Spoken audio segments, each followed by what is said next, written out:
Good day, everybody. This is Etienne Marceau Pursuits, the founder and publisher of the Sports Inquirer. .net. Thank you for joining us for another edition of Fighting Preaches. In this edition, we're going to be joined by Georgia State baseball head coach Brad Stromdahl as the team prepares to open up Sun Belt play. But as always, to follow everything that you do, head to the mothership, the sportsinquirer.net, premier site for news and notes in the world of sports. You can also head to our social media platforms on Twitter/X, Instagram, and Facebook. And make sure you like, share, and subscribe to our audio and video hosts, YouTube, SoundCloud, Spotify, and more. As I mentioned on this edition of Fighting Peaches, we're going to be talking with Georgia State baseball head coach Brad Stromdahl as the team gets ready to begin play in the Sun Belt. Let's bring Brad on now. All right, as I mentioned, we're joined by Georgia State baseball head coach Brad Stromdahl as the team prepares to open up Sun Belt play.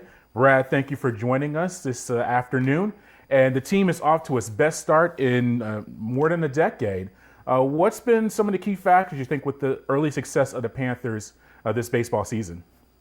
Oh, I mean, it's just been a good group of kids. I mean, we love being together.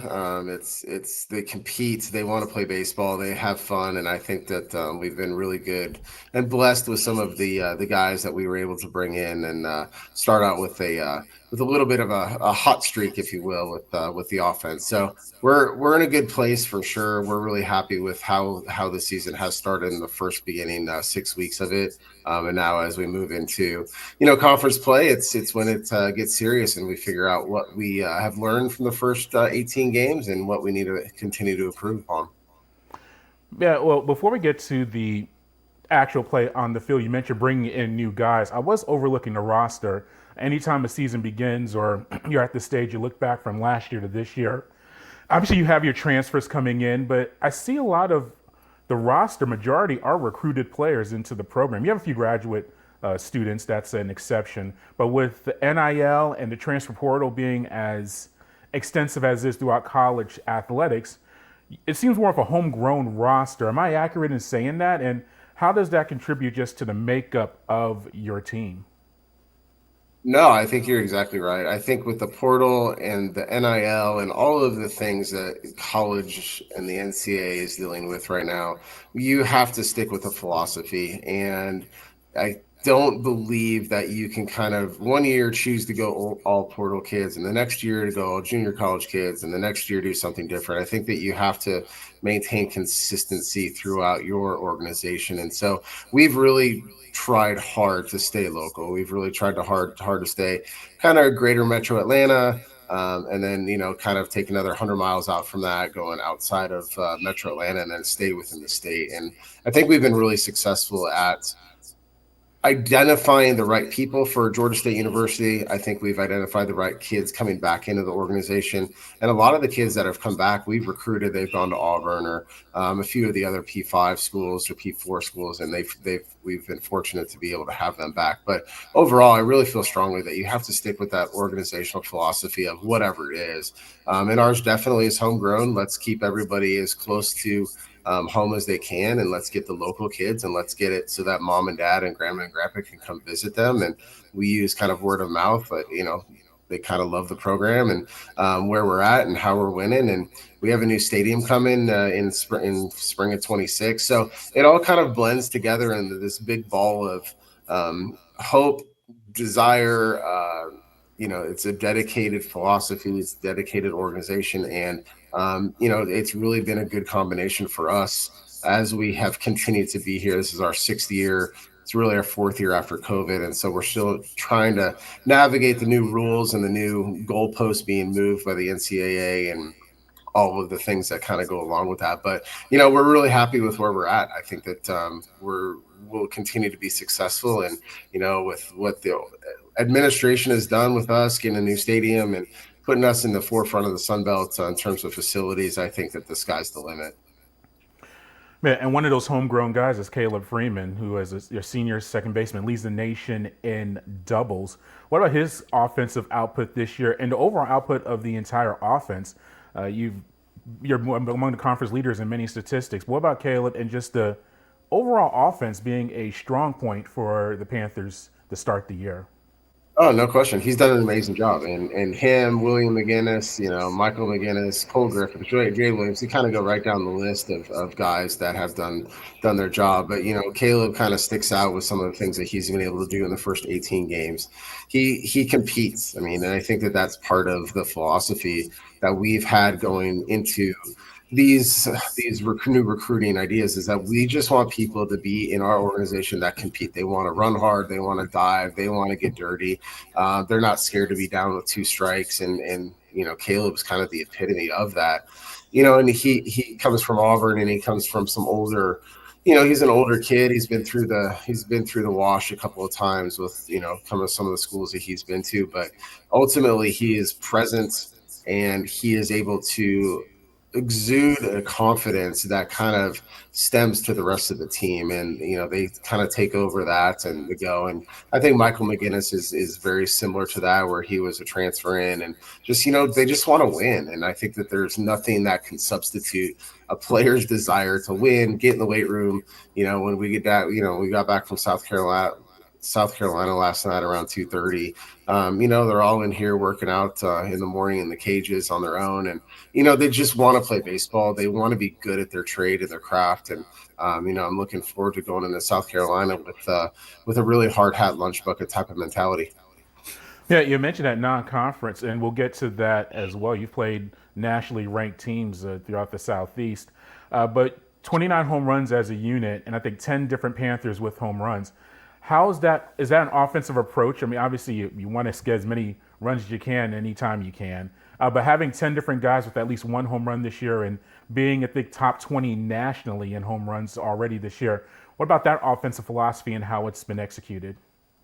Sure. I mean, it's, and Lars Davis is our recruiting coordinator, our hitting coach. He has done a really good job over the last 4 years of just kind of honing into what makes us tick, and his philosophy. And the players just believe unconditionally with what he says and how he goes about his business. He has a long track record of being a really, really good hitting coach. And he just dives into each of those kids, and they go sit in his office and they talk hitting, and really just puts together the philosophy, and then the players have to go out there and execute. And I think that ultimately the players play, and the players are the ones that do it.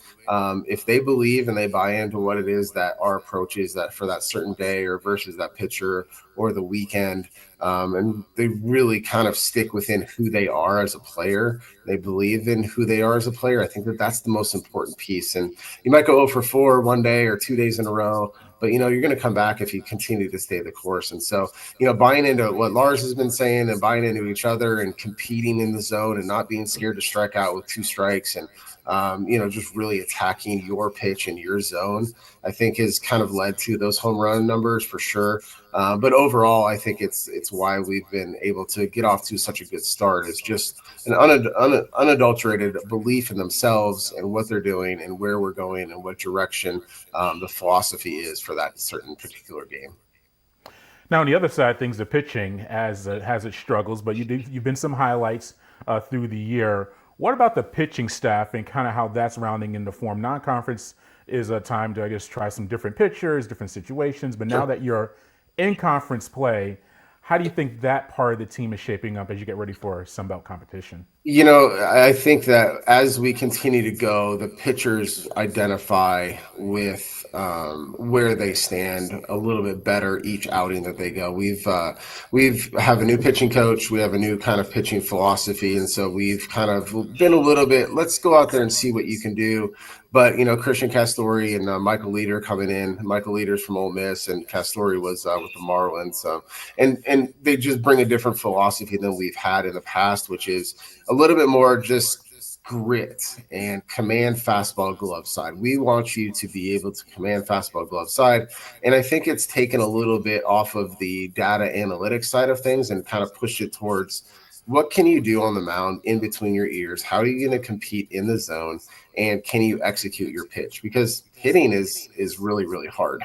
And if you are able to execute your pitches and trust and believe in where you're going, the the result will follow for sure. And so, Cole Roberts has probably been on the top of that list with regard to where we're going and what we're doing and, how we're going. I think he has like 24, 25 strikeouts and 4 walks and 21 innings. He's been a workhorse so far. He's a transfer from UNLV. Caleb White has 30 strikeouts and 4 walks. And so kind of epitomizes what we're trying to do. We're trying to pound the strike zone. We're not trying to pitch around people. We're going right after guys. And it's really been successful, but sometimes you have to let it grow and develop, and you have to mature into who you are as a player and what you are as a player, and then believe in who and what and why you're doing certain things. Right. And non-conference, as I mentioned, you mentioned facing South Carolina. You've faced Georgia, Georgia Tech. Some pretty Power Five or whatever the term is, SEC and ACC opponents, and also some competitive non-conference opponents as well. How does non-conference play just prepare you facing a South Carolina, seeing Georgia, I believe, twice already, facing Georgia Tech? How is that preparing you as you get into Sunbelt play? Well, we made it again. It kind of goes back to decisions that you make in the fall with regard to scheduling and such. And so we wanted to get as many of those games in as possible. We wanted to play as many games as we possibly could in the first, I guess, 5 or 6 weeks of the season, and we did that. We're coming off of 3 double midweeks, so it's you play a weekend series and then you play double midweek, play a weekend series, double midweek. So we did that 3 times in a row. We only have one more double midweek, I think, in about a month or so. And so what we learned is we learned who we are. And I think that our identity is we're going to go hard. We're going to play hard. We're going to play fast. And I think that by, having to cover so many innings over the last, I guess it's probably 13 games in 15 days or something like that, we learned a lot about who can pitch in big situations, who needs a clean inning, where you kind of fall within the pecking order of Friday, Saturday, Sunday. We've learned a ton about our team, and I'm excited to be able to take what we've learned over the last 18 games and then kind of start to implement that on Friday night. And so hopefully we can get off to a good start in conference. Yeah, and we'll wrap up again. Now you're facing South Alabama, hosting your first 3 conference games of the season coming up. What about South Alabama? They have a win over Ole Miss, I think midweek, so they're coming off some positive energy on their end. But what about your team and just getting ready for conference play, because this is really the crux and heart of your season. Sure, no, absolutely. I mean, and Coach Calvi, he does an amazing job there. He's been there a long time. He's been to multiple regionals. He knows how to prepare his team for conference and to win. And so, it's always going to be a battle, and it's always fun playing him because you never know what you're going to expect out of him, and his team will always be ready. And it's fun baseball. I enjoy the baseball part of it and the camaraderie and the competition because he's a good coach and his teams are always ready. So we'll be equally as ready, I hope, going into that, and just kind of really prepared the last 3 weeks, really the last week when we faced Georgia, Georgia Tech, and South Carolina. Western Carolina was a really good team. They're vastly improved under Coach Beck up there. I think that the SoCon's a little bit in trouble with those guys because those guys can really, really hit, and they got some good pitching. So over the last week and a half, we've been pitched really well. We've seen three Friday midweek starters from South Carolina, Georgia Tech, and Georgia. And so, they're not sleeping on us. We have a little bit of a target on our back with our offensive numbers. And so I think that we have been really, really prepared well for going into this weekend. And I'm excited to see what we can do and go out there with a lot of energy and take what we've learned and put it into action. Brad, we appreciate the time. Thank you. We'll be following here on the Sports Inquirer, and good luck through this part of your season. Hey, thank you so much. That was Georgia State baseball head coach Brad Stromdahl as the team prepares to host South Alabama to open up conference play. Panthers, as I said, are off to their best start. I said in more than a decade, but it was since 2011, so I was correct on my math there. But off a 12-6 start. They are top 20 nationally in home runs. You mentioned Kaleb Freeman leading the nation in doubles. And so he's top 20, I think, in the country in walks with 28 and on-base percentage. So obviously he's having an excellent senior campaign for Georgia State. But we'll see what the Panthers can do against South Alabama. and as they begin their play in the Sun Belt. As always, to follow everything that we do, go to the mothership, to sportsinquirer.net, peer and using notes site for the world of sports. You can also head to our social media platforms on Twitter/X, Instagram, and Facebook. Just look us up under Etienne Marcel Petute or the Sports Inquirer. And finally, make sure you like, share, and subscribe to your audio and video host, or our audio and video host, which include YouTube, SoundCloud, Spotify, and more. Thank you once again for joining us on this latest edition of Fighting Peaches. Until next time, good fight, good night, and be safe.